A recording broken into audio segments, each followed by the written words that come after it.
Renata Bernarde, and this is the Job Hunting Podcast, where I interview experts and professionals and discuss issues that are important for job hunters and those who are working to advance their careers. So make sure that you subscribe and follow, and let's dive right in. Hello, everyone, and welcome back to the Job Hunting Podcast. And I hope that you have already subscribed to this podcast. If you're a professional looking for work, I think this podcast is for you. So wherever you have found this, please subscribe. You know, I have been dealing with my own setback for the past couple of weeks. And of course, my clients have lots of setbacks all the time. I'm not inspired by any client in particular because I often, when I'm on social media or when I'm, excited about achievements from my clients, I share them with you and I say, a client just got a new job, just signed a new contract. I get super excited and happy for them, of course, and for myself because I like to feel like I've helped them and that we've achieved something together and it's so special to me. But of course, in order to get to that ultimate successful outcome, a lot of things have happened along the way, and not all of them are great, and it's not linear from start to finish.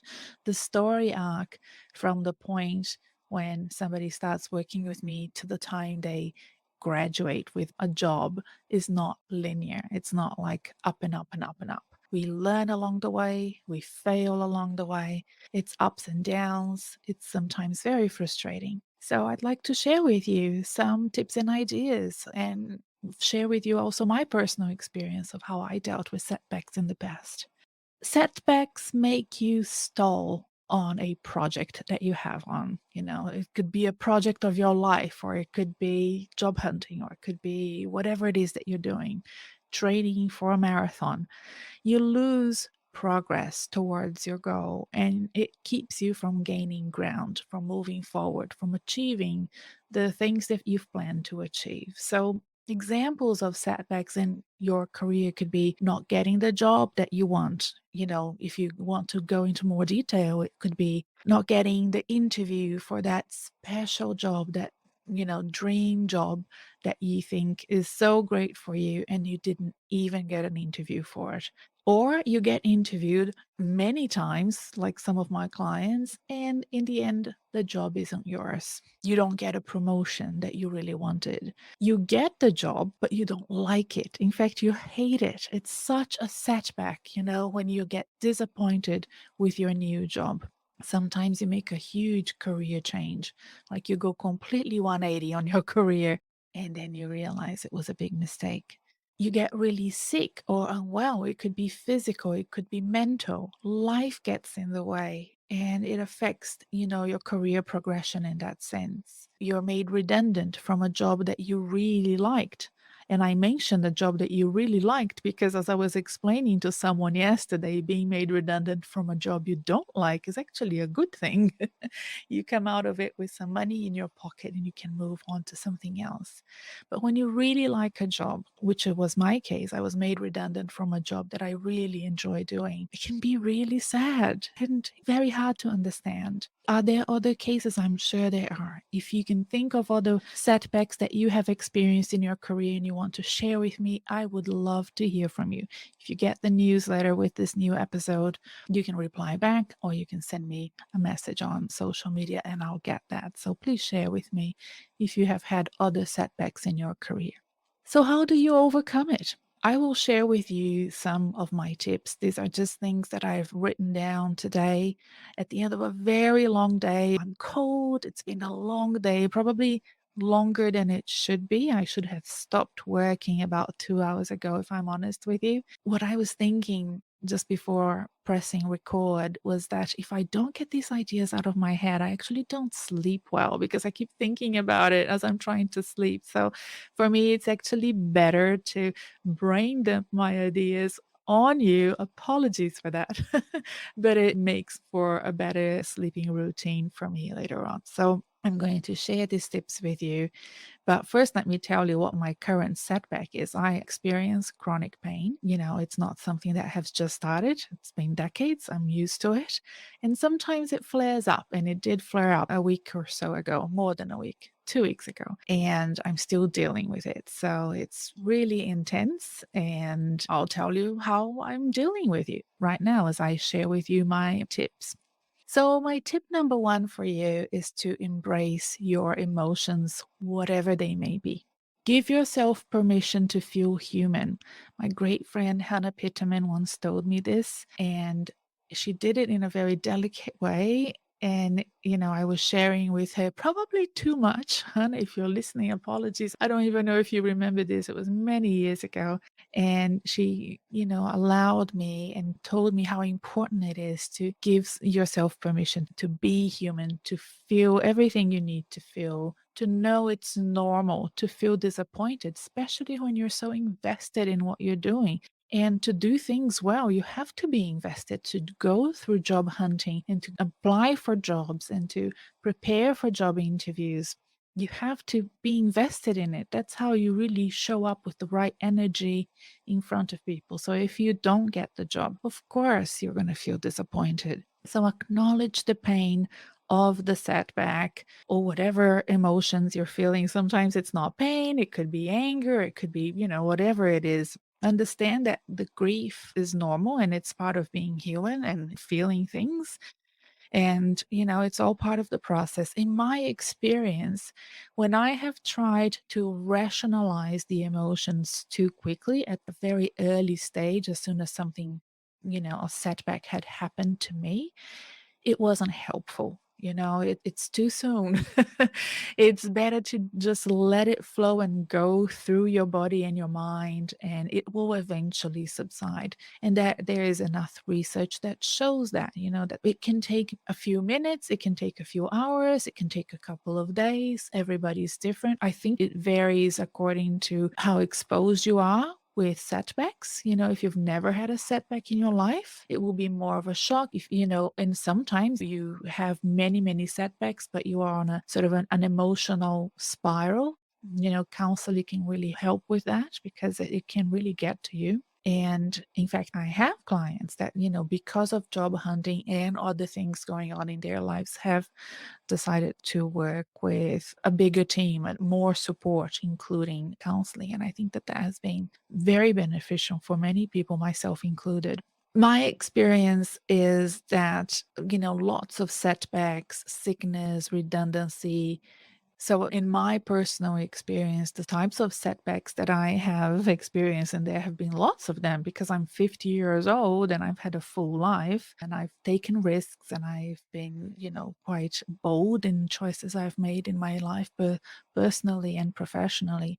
So I've had, sickness, I've had redundancies, I've had jobs that I accepted that I didn't like. I initiated career changes, especially early on in my life, and made choices that I then regretted and had to do a 180 again. And that is all part of life. And, that those failures, they didn't scare me very early on. And I think I've mentioned this a couple of times before in previous episodes because it was such an important milestone in my career. I participated in a program that's organized by the United Nations called Empretec. It's, not available in every country, but it was available in my home country in Brazil. And I did it very young. I think I was maybe 25 when I enrolled and was accepted to do the program. It's very hard to get in. And one of the prerequisites to get into that program is you have to have failed 3 times. And that's why it's so hard to do it when you're young because it's for entrepreneurs. And, I had not failed in business 3 times, but in my interview, I showcased that I had failed twice and I promised to fail the program. I know that the program had an entrepreneurial component. It had a project, and I said, I will fail the project. And I think that the fact that that program that was designed to be so amazing and inspirational and motivational for entrepreneurs had a failure criteria as an enrollment criteria made me think about failure in a very different way. And since then, I haven't been very afraid of it, but I still feel it. I still know when I need to give myself that permission to feel human and take time off. So that's my first tip, to embrace your emotions and understand that that's part of, especially the first stage of a setback. Interestingly, I have had a conversation recently with one of my clients where we both acknowledge this. He said it first, and then I'm like, yes, I have that too. This feeling that, years go by and you think about a setback and it makes your hairs on your hands just go up and it makes you want to shiver a bit because you just remember how bad that emotion was. And that is important for us to know and to acknowledge that our careers and what happens to us professionally is also part of our life. It's part of us. It has an emotional component to it. It's not possible for us to just be rational when we're being professional.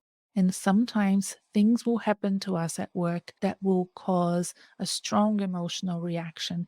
And you will remember that, the good and the bad. Unfortunately, our minds are wired to always remember more the bad things than the good things. But I think that as an exercise to sort of go back and think, what are the things that make me really like want to, crawl under the under the carpet and forget that that happened. On the other hand, remember all the amazing things that you have achieved so far in your career and never, ever forget them. In my case, I do journaling, and I have spoken about journaling a few times before, and it may help you. The journaling and the gratefulness exercise is well known. I will put a link in the show notes to some research or ideas for you to follow if that is helping, and that can help. But like I said, don't try to rationalize too soon what has happened to you. Just let the emotions flow through your body. They will go away eventually. And in fact, that's also my tip number 2, is to shift away from the pain. If you want to recover and move on, you need to force yourself out of it. Sometimes, there needs to be a bit of an energy that comes from you to get you out of that feeling human, that situation where you're in grief. You need to move away from it. And it's really hard sometimes. But that idea of moving away from the no that you received and thinking about it as a not yet, I've read that once, and I think that that's such an important way of understanding the need to move on. You will next week hear Evan Son, who I interviewed for this podcast for episode 156. He's the CEO of recruiter.com. And he makes this important point as well. If it's not this job, it's the next job.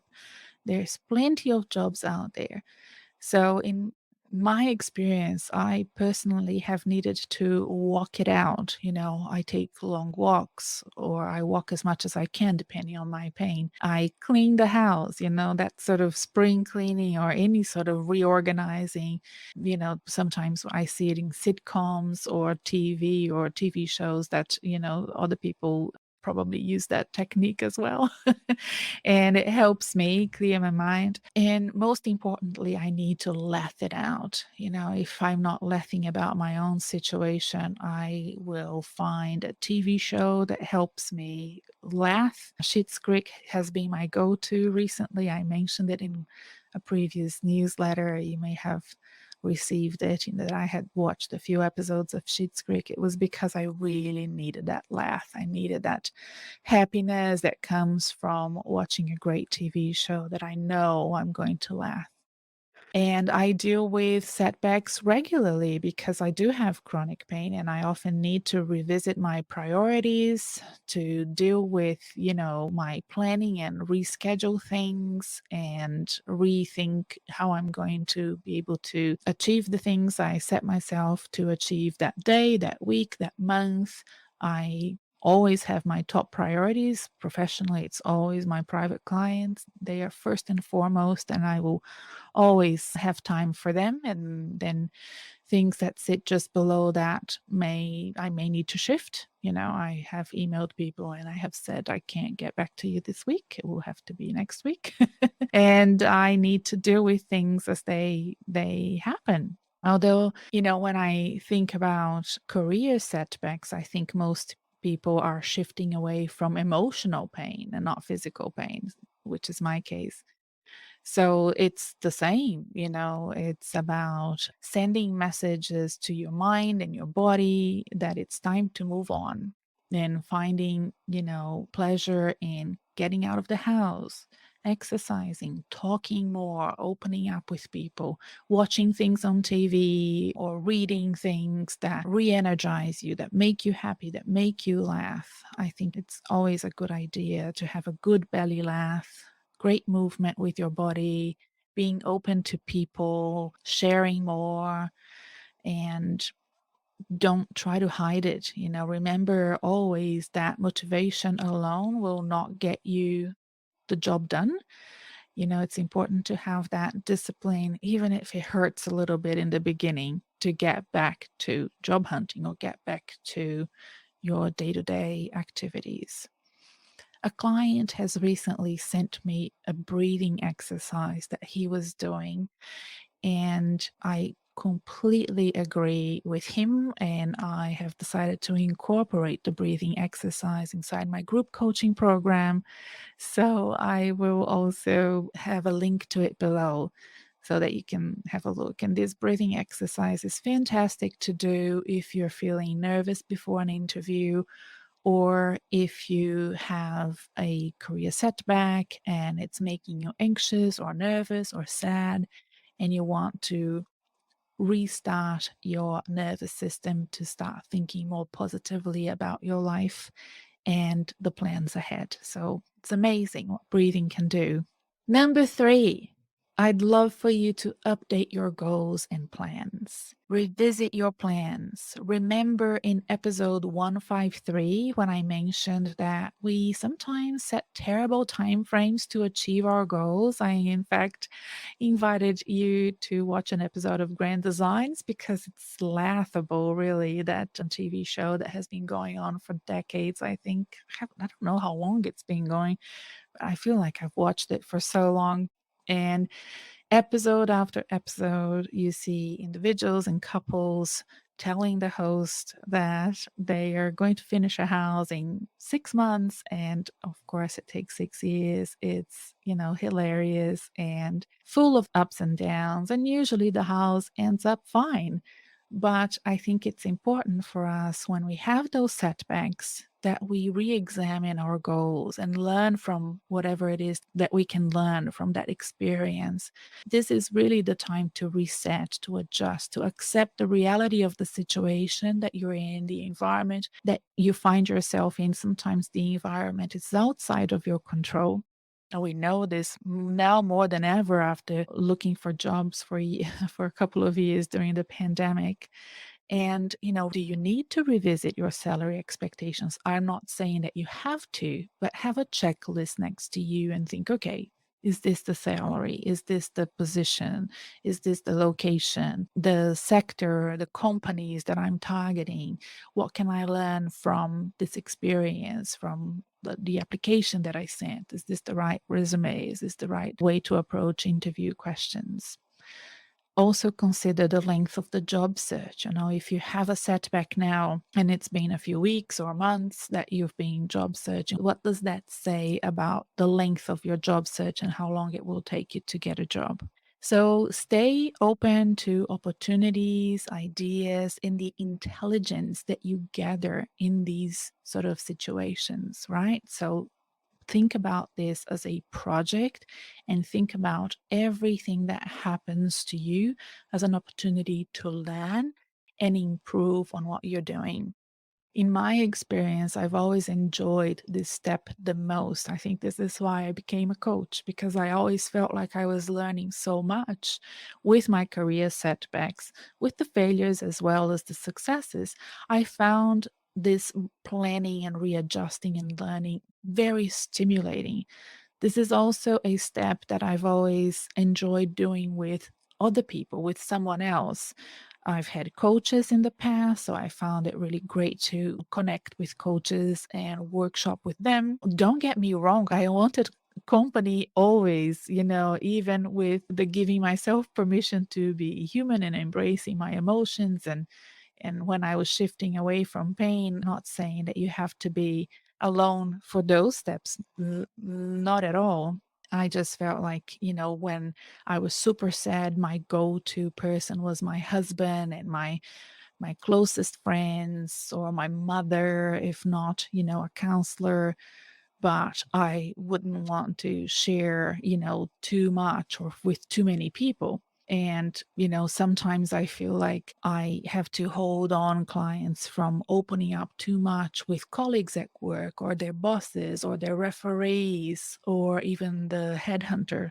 So those are the people that are supposed to be there ready to support you and advocate for you and champion for you when you're at your best, to showcase yourself at your best and to also seek their advice when you are in this updating of your goals and plans. This may be different for you. Maybe you have a different environment and idea of how to connect with people. But as a rule of thumb, I am careful with who I open with and seek advice from when I am fragile emotionally, right? I want people to support me to be either professionally trained or to be my mom.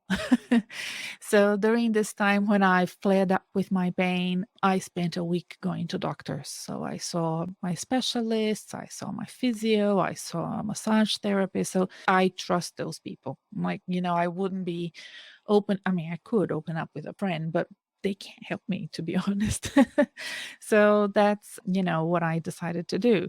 If you translate that to a career situation, you go through the motions of connecting with maybe a dear mentor, a coach, if you have one, and even a counselor if you think that, it's too much for you to take and you have to discuss this with somebody that can help you and support you emotionally.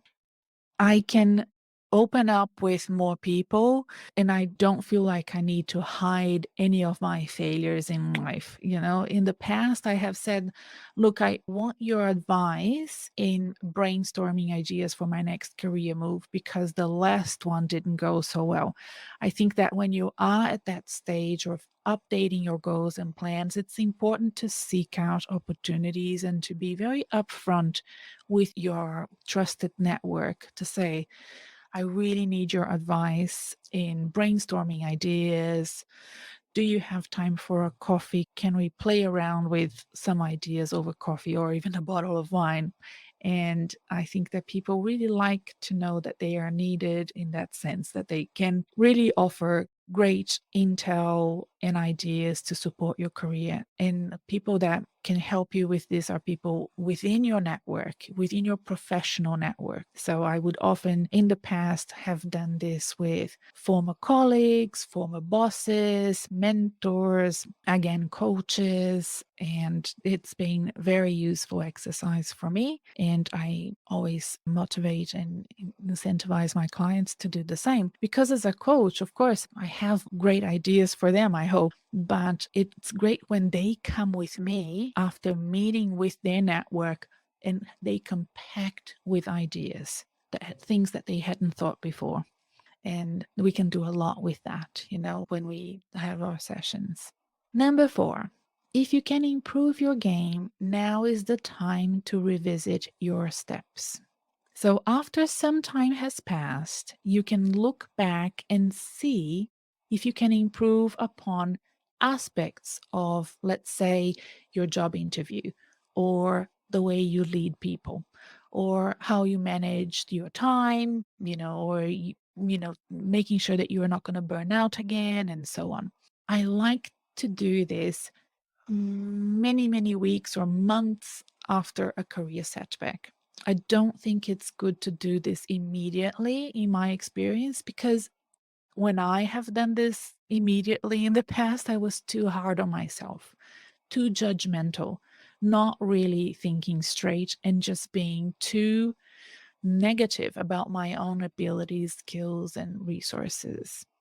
Over time, I grew a very thick skin, and I can now, and from many years ago, maybe 5, 6 years ago, I could do this step immediately. I would walk out of a terrible interview and I would immediately write down everything that had happened, figure out pretty quickly where things had gone wrong and so forth. But you need to be very free from judgment, and you know in your heart that nothing that has happened is personal at all.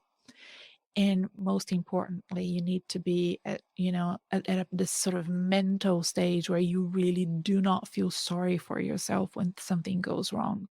And this is not for everyone. So doing this very quickly after a setback is definitely not what I would advise to do.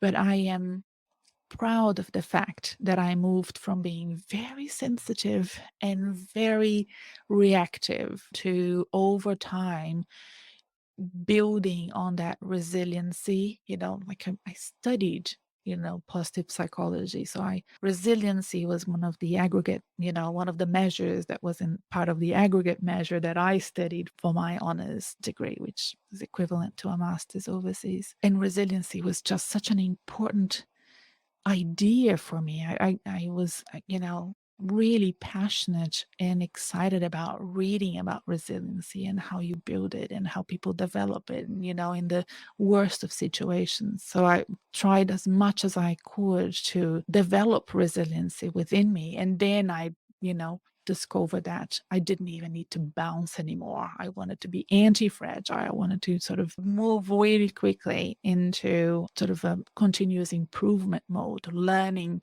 from whatever needed to be learned. And if there was nothing to learn, just moving on very quickly.